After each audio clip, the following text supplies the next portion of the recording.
The Millennium Temple. My answer. Part 2.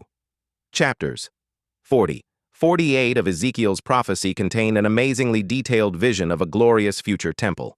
Ezekiel was given the precise dimensions of the construction, chapters 40-42. He foresaw the glory of the Lord returning to this temple, chapter 43. He was given details of the function of the priests and Levites, and the order of worship, chapters 43-46. And he was shown the layout for the whole area surrounding the future temple complex, chapter 45. Chapters 47-48 give the future topographical changes in the region and the political reorganization of the 12 tribes of Israel. If you and I practice sound principles of interpretation, we can conclude that this is a literal temple that will be built in the future. The fact that there are so many details, including exact dimensions, makes it very difficult for anyone to interpret this as a spiritualized reference to the church today. A more logical interpretation indicates a literal temple built for the Lord's literal kingdom on earth.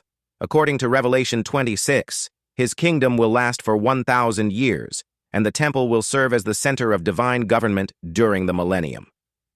2 temples. While the Millennium Temple will be built in the same general location as the Tribulation Temple, there are several indications that it will not be the same. First, when the Lord returns, many topographical and geological changes will occur around Jerusalem. Zechariah 14 indicates that the Mount of Olives will split in half, forming a large valley in the middle.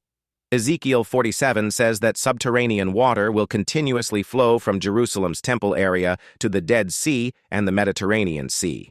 Scripture doesn't say if these earth-moving events will destroy the Tribulation Temple, but the geologic activity of this magnitude could cause tremendous damage to any buildings in the area. The dimensions of the Millennium Temple complex are also on such a grand scale that it seems the temple will have to be built after any topographical, geological changes occur. All this leads us to believe the Millennium Temple will be a different building than the Tribulation Temple. The messianic passage of Zechariah 6:9-15 tells us the coming Messiah will personally direct the construction of a future temple. Obviously, this would be the Millennium Temple, built for Christ's 1,000-year reign on earth.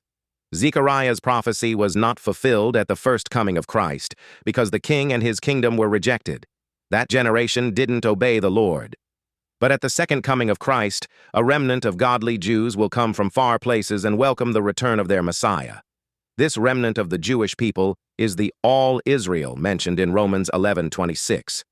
And so all Israel will be saved, as it is written, "The deliverer will come from Zion and turn godlessness away from Jacob."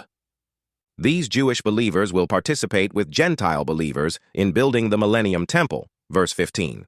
Israel will finally be a light to the nations in the future, as God had originally intended.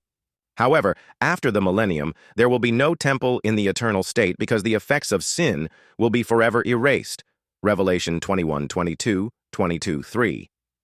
But during the millennium, believers, both Jew and Gentile, will maintain fellowship with the Lord by coming to Jerusalem to worship him. See Zechariah 14:16-21. On that wonderful day, the entire world will appreciate the holiness and grace of the Lord through the function of this future temple in restored Israel under the new covenant.